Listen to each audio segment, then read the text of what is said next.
तो हेलो प्यारे प्यारे रसगुल्लो, क्या हाल चाल। तो स्वागत है आप सबको फिर से फिजिक्स डेरिवेटिव एकेडमी के एक नए बेहतरीन वीडियोज में। तो आज हम आप सबके लिए लेकर आए हैं क्लास 10th यूपी बोर्ड का फर्स्ट चैप्टर जो है वास्तविक संख्या। वास्तविक संख्या के बारे में आज पूरा डिटेल समझेंगे और इसका एनसीईआरटी का एक एक क्वेश्चन हम आगे सॉल्व करते हुए चलेंगे। तो सबसे पहले हम इसमें समझ लेते हैं कि इसका इंट्रोडक्शन देख लेते हैं। फर्स्ट चैप्टर में वास्तविक संख्या होता क्या है, तो वास्तविक संख्या के बारे में पूरा हम पहले डिटेल समझेंगे। वास्तविक संख्या किसे कहते हैं? वास्तविक संख्या तो वास्तविक संख्या को हम इंग्लिश में रियल नंबर बोलते हैं। रियल नंबर होता है वास्तविक संख्या। अब वास्तविक संख्या किसे कहते हैं? तो परिमेय संख्या और अपरिमेय संख्या दोनों के संग्रह को ही बोला जाता है वास्तविक संख्या। जैसे अगर परिमेय संख्या लिया जाए तो 3 जो हमारा होगा परिमेय संख्या होता है, और अपरिमेय संख्या अगर हम लेते हैं तो √3 हमारा जो होगा √3 वो होता है अपरिमेय संख्या। यानी 3 और √3 इन दोनों का जो संग्रह होगा वही हमारा वास्तविक संख्या कहलाएगा। तो उम्मीद है कि आप समझ गए होंगे। इसका डिफिनेशन समझ लेते हैं, पहले डिफिनेशन देखते हैं। तो इसमें डिफिनेशन होगा परिमेय संख्या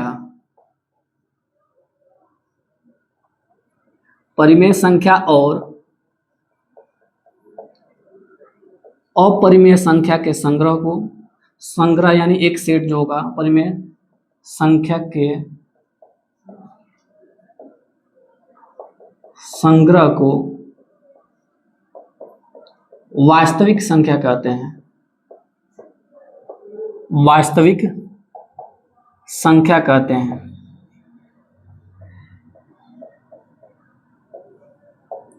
अब इसमें हम समझेंगे, आप लोग 9th में पढ़े होंगे कि परिमेय संख्या क्या होता है और अपरिमेय संख्या क्या होता है। तो परिमेय संख्या पहले इसमें हम समझेंगे कि परिमेय संख्या क्या होता है, फिर आगे हम समझेंगे अपरिमेय संख्या। तो परिमेय संख्या किसे कहते हैं? तो ऐसी संख्या जिसको हम P/Q के फॉर्म में लिख सके या A/B के फॉर्म में लिख सके उसे हम कहते हैं परिमेय संख्या, जहां पे Q का मान 0 नहीं होना चाहिए, यानी हमारा जो हर होगा वो 0 के बराबर नहीं होगा, तब भी वो हमारा क्या कहलाएगा? परिमेय संख्या कहलाएगा। अगर अपरिमेय संख्या के बारे में हम जाने तो अपरिमेय संख्या उसे कहेंगे ऐसी संख्या जिसको हम P/Q के रूप में न लिख सके, जहां पे Q ≠ क्या होगा? 0 होगा, उसे अपरिमेय संख्या कहते हैं। अब परिमेय संख्या में भी आता है, परिमेय संख्या के प्रकार होते हैं, जैसे प्राकृत संख्या हो गया, पूर्णांक हो गया, पूर्ण संख्या हो गया। तो इसके बारे में भी हमको नॉलेज होना चाहिए।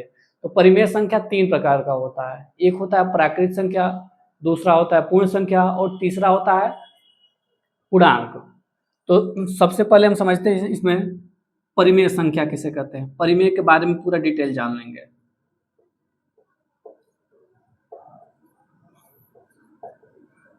परिमेय संख्या तो ऐसी संख्या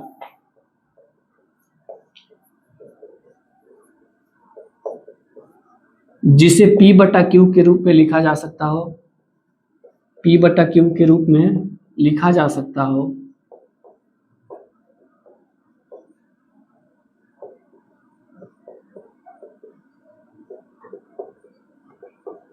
तथा Q ≠ 0 हो, उसे परिमेय संख्या कहते हैं।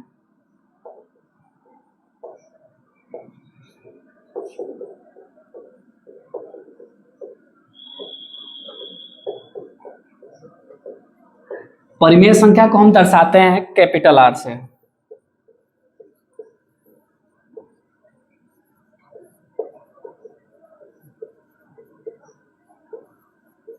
परिमेय संख्या को कैपिटल R से, बड़ा वाला R से प्रदर्शित किया जाता है।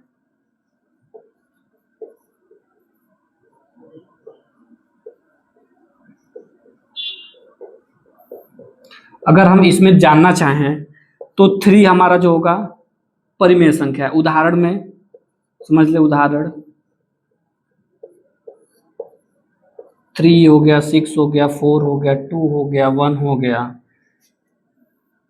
0 हो गया, 5 हो गया, 5 हो गया, 7 हो गया, एक्सेप्ट्रा एक्सेप्ट्रा इत्यादि।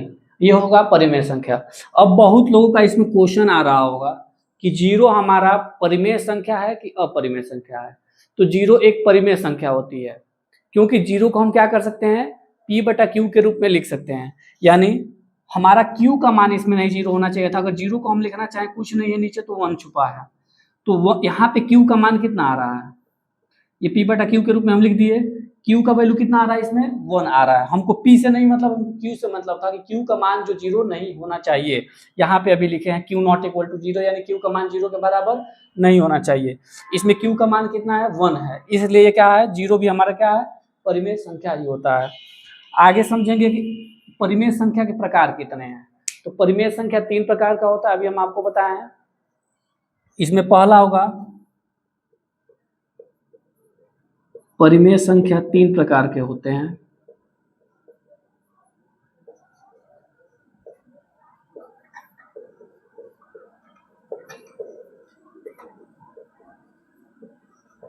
फर्स्ट होगा प्राकृत संख्या, प्राकृतिक संख्या या प्राकृत संख्या बोल सकते हैं इसको। दूसरा है पूर्ण संख्या, और तीसरा है पूर्णांक। तो फटाक से आप लोग इसको नोट डाउन कर लें या स्क्रीनशॉट ले लें, फिर हम आपको आगे बढ़ाते हैं, आगे बताते हैं कि प्राकृत संख्या, पूर्ण संख्या और पूर्णांक होता क्या है। तो फट से इसका स्क्रीनशॉट लीजिए। तो चलिए फिर आगे हम जानने की कोशिश करते हैं कि प्राकृत संख्या क्या होता है, पूर्णांक संख्या क्या होता है, पूर्णांक क्या होता है और पूर्ण संख्या क्या होता है। तो सबसे पहले हमारा हेडिंग होगा प्राकृत संख्या। प्राकृत संख्या किसे कहते हैं? प्राकृत संख्या को इंग्लिश में बोला जाता है नेचुरल नंबर। बहुत लोग इसको प्राकृतिक संख्या भी कहते हैं, प्राकृत संख्या भी इसको बोला जाता है नेचुरल नंबर। तो सबसे पहले इसको समझते हैं कि नेचुरल नंबर होता क्या है, प्राकृत संख्या क्या होता है। तो कोई भी गिनने की जो संख्या होती है उसे प्राकृत संख्या कहते हैं। जैसे अगर एक रूम है, एक रूम में 10 लोग बैठे हैं, तो हम 1 से ही स्टार्ट करेंगे, 0 से काउंट करना स्टार्ट नहीं होता है, 1 से ही क्या करेंगे, काउंट करना स्टार्ट करेंगे। यानी जो भी गिनने की संख्या होती है उसे प्राकृत संख्या कहते हैं। और प्राकृत संख्या स्टार्ट होती है 1 से और अनंत तक होती है। इसकी जो संख्या होती है 1 से स्टार्ट होगी और अनंत से अनंत तक होगी। तो प्राकृत संख्या किसे कहते हैं? गिनने के प्रयुक्त संख्या को ही, गिनने की प्रयुक्त संख्या को प्राकृत संख्या कहते हैं।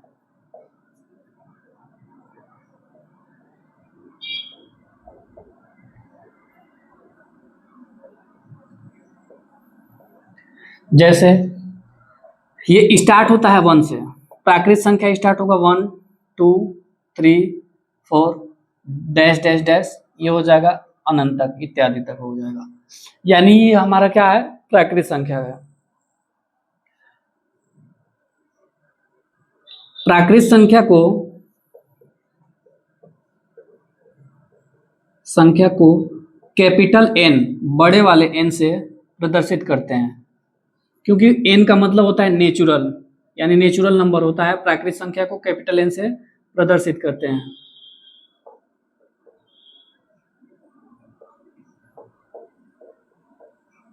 फिर अगला आएगा हमारा पूर्ण संख्या। पूर्ण संख्या किसे कहेंगे? तो प्राकृत संख्या में ही अगर हम 0 को ऐड कर लेते हैं तो बन जाता है पूर्ण संख्या। अब जो पूर्ण संख्या होगा 0 से स्टार्ट होगा और अनंत तक होगा, इनफाइनाइट तक होगा। तो प्राकृत संख्या में पूर्ण संख्या हेडिंग होगा हमारा, पूर्ण संख्या को इंग्लिश में बोला जाता है होल नंबर।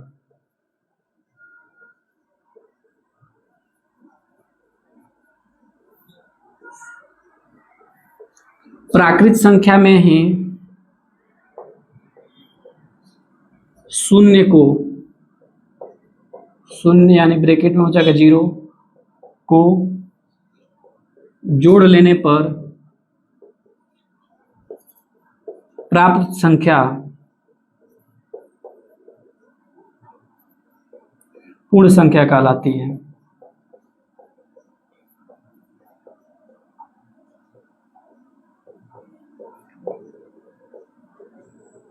पूर्ण संख्या को कैपिटल W से प्रदर्शित करते हैं।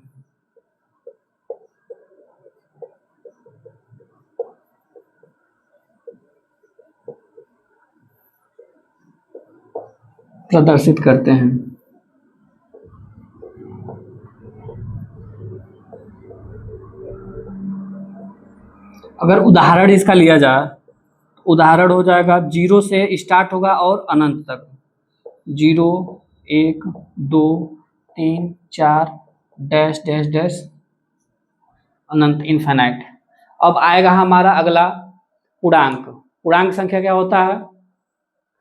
तो धनात्मक और ऋणात्मक प्राकृत संख्या, धनात्मक और ऋणात्मक प्राकृत संख्या पूर्णांक कहलाती है। यानी अब अगर लिखना इसको चाहें तो पूर्ण संख्या में क्या कर ले, हम ऋणात्मक प्राकृत संख्या को ऐड कर ले, जोड़ ले, वो हमारा हो जाएगा पूर्णांक संख्या हो जाएगा, पूर्णांक हो जाएगा।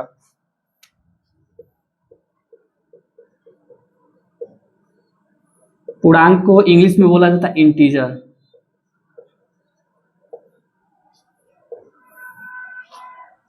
पूर्ण संख्या में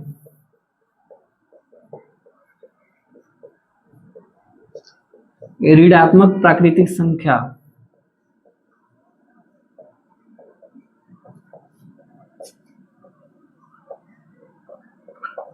को जोड़ लेने पर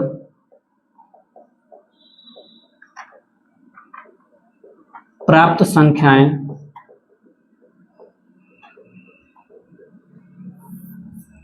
पूर्णांक कहलाती हैं।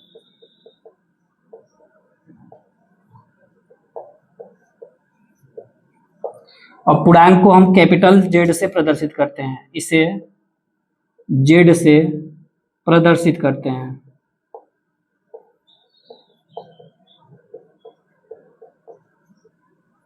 अगर एग्जाम्पल इसका देखना उदाहरण, तो -10 -3 अनंत से स्टार्ट होगा, माइनस अनंत से स्टार्ट होगा, dash dash dash -3 -2 -1 0 1 2 3 4 dash dash dash अनंत तक, ये हमारा होगा पूर्णांक।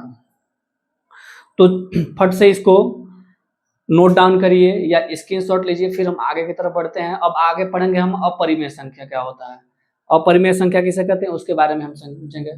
तो जल्दी से इसका स्क्रीनशॉट लीजिए, फिर आगे बढ़ते हैं। तो चलिए फिर चलते हैं आगे अगले टॉपिक की तरफ। हमारा अगली टॉपिक रहने वाला है अपरिमेय संख्या। अब अपरिमेय संख्या के बारे में हम समझेंगे। तो अपरिमेय संख्या किसे कहते हैं? जिससे हम P/Q के रूप में न लिख सके, उसे हम कहेंगे अपरिमेय संख्या। जहां पे Q नॉट इक्वल टू क्या होना चाहिए? 0 होना चाहिए। जैसे लिखते हैं अपरिमेय संख्या,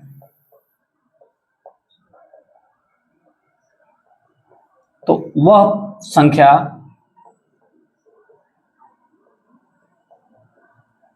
जिसे P/Q के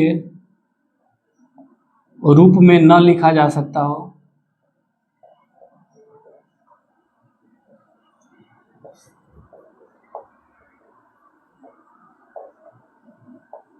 उसे अपरिमेय संख्या कहते हैं।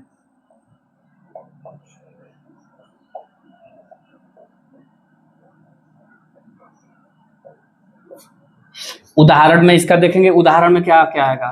तो एक सिंपल आप इसमें चीज समझ लीजिए कि अपरिमेय संख्या का अगर आपसे कोई उदाहरण पूछ दे, तो बहुत लोग होते हैं कि 2 या 3 उदाहरण ही बता पाएंगे और आगे कंफ्यूज हो जाते हैं।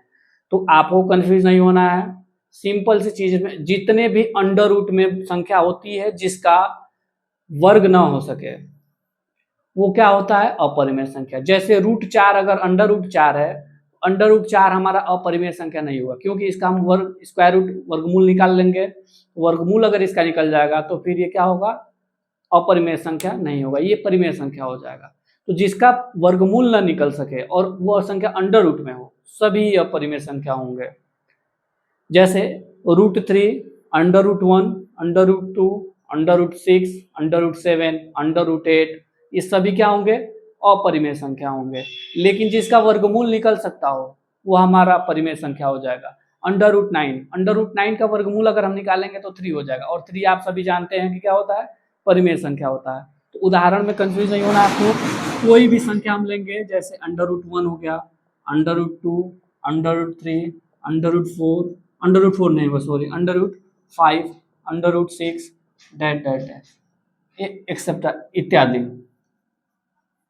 etc, ये सभी क्या हो जाएंगे हमारा अपरिमेय संख्या। और इसको पहचाना अगर आप चाहते हैं तो एक टिक होता है NRNT पे, NRNT, N से होता है नॉन, R से होता है रिपीटिंग, N से फिर होगा नॉन टर्मिनेटिंग। ऐसी संख्या जो बार बार रिपीट न हो या कटे नहीं, वो क्या होगा, अपरिमेय संख्या होगा।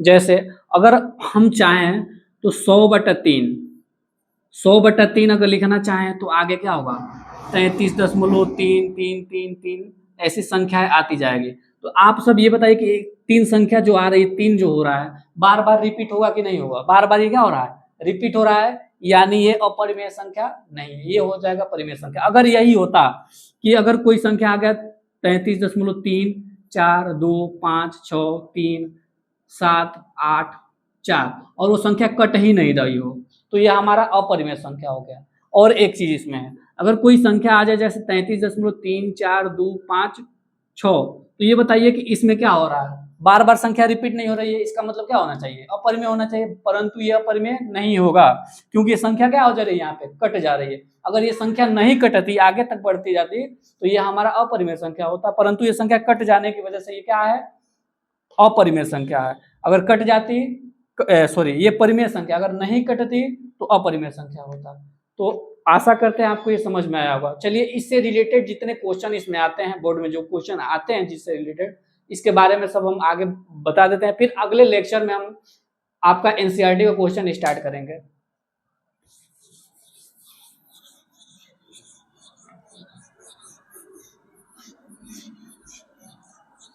तो जैसे पहला क्वेश्चन इसमें आ सकता है, इनके एक फार्मूले होते हैं, पहले ये फार्मूला समझ लीजिए, इंपॉर्टेंट फार्मूला, इंपॉर्टेंट है। एक संख्या होता है, एक फार्मूला होता है, पहली संख्या गुणे दूसरी संख्या बराबर लस गुणे मस।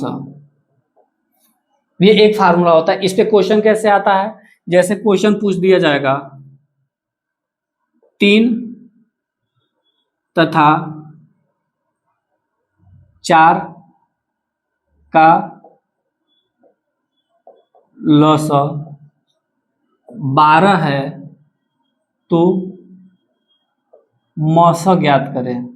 मस यानी महत्तम समापवर्ती, लघुत्तम समापवर्ती, लघुत्तम समापवर्तक, मस ज्ञात करें। अब ये फार्मूला यूज करेंगे। तो पहली संख्या हमारा कितना है, 3, दूसरी संख्या क्या है, 4, इसमें लसब दिया हुआ है 12, दूसरी मस हमको ज्ञात करना है, उसको हम क्या मान लेंगे, x मान लेंगे, या मस ही आप मान लें, मस ज्ञात करना है। अब ये बताइए, गुणा में इधर आएगा, किसमें हो जाएगा, भाग में हो जाएगा, 3 गुणे 4/12, 4 से 3 बार कटेगा, 3 से 1 बार कटेगा, यानी मस कितना हो जाएगा इस संख्या का, 1। 3 और 4 का मस कितना हो जाएगा, 1 हो जाएगा। इस ऐसा क्वेश्चन आ सकता है। या अगला क्वेश्चन इसमें आ सकता है कि वह बड़ी से बड़ी संख्या ज्ञात करें जो 245 और 225 से विभाजित हो जाए। तो जहां पे भी क्या होगा, बड़ी से बड़ी संख्या पूछा जाएगा, तो वहां पे हमको म से निकालना है। अगर जहां पे छोटी से छोटी संख्या पूछा जाए, वहां पे ल से निकालना है। तो चलिए क्वेश्चन की तरफ आगे हम बढ़ते हैं।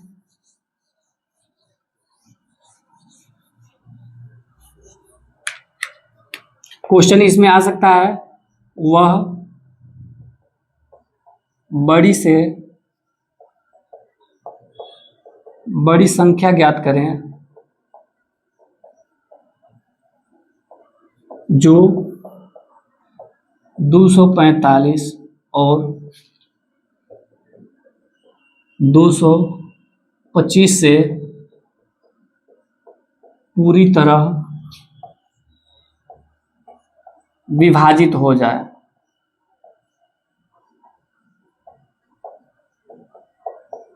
तो इसको हम सॉल्व करेंगे। तो जहां भी क्वेश्चन में अगर पूछ दे कि वह बड़ी से बड़ी संख्या ज्ञात करे जो 245 और 225 से पूरी तरह विभाजित हो जाए, तो इस क्वेश्चन के लिए हम क्या करेंगे, सबसे पहले इसका मसा निकाल देंगे। तो मसा कैसे निकाला जाएगा, तो 245 का हम गुणनखंड करेंगे, फिर 225 का गुणनखंड करेंगे। तो गुणनखंड करने ना आता हो तो ऐसे 245 लिख ले, फिर कटाते चले इसको। ये 3 से कटाएंगे तो कटेगा नहीं, कटेगा। ये 5 से कटाएंगे, 5 से कटाएंगे तो कितनी बार कटेगा, ये 4 बार में, ये 9 बार में। फिर 7 से कटेगा 7 बार में, फिर 7 से 1 बार में। यानी 245 को हम लिखना चाहें तो 5 गुणे 7 गुणे 7 लिख सकते हैं। फिर 225 को लिखना चाहें तो 3 गुणे 5 गुणे 3 गुणे 3 गुणे 5 गुणे 5, 3 3 9, 9 5 45 और 45 5 225, ये होगा। इसको हम ऐसे लिख सकते हैं। और जो इसमें हमको कॉमन मिल जाए वही हमारा हो जाएगा मसा, यानी इसका मसा कितना हो जाएगा 5। यानी ये संख्या जो होगी 5 से दोनों संख्याएं पूरी तरह क्या हो जाएंगी, विभाजित हो जाएंगी। 5 से 245 भी विभाज्य हो जाएगा और 5 से 225 भी विभाज्य हो जाएगा। तो अभी तक के लिए इतना ही। फिर आगे हम अगले लेक्चर में आपका एनसीईआरटी का एक एक क्वेश्चन टच कराएंगे, एक एक क्वेश्चन आपको हम सॉल्व कराएंगे। तो फिर हमारे चैनल को आप सब्सक्राइब कर लें और वीडियो अच्छी लगे तो लाइक कर दें।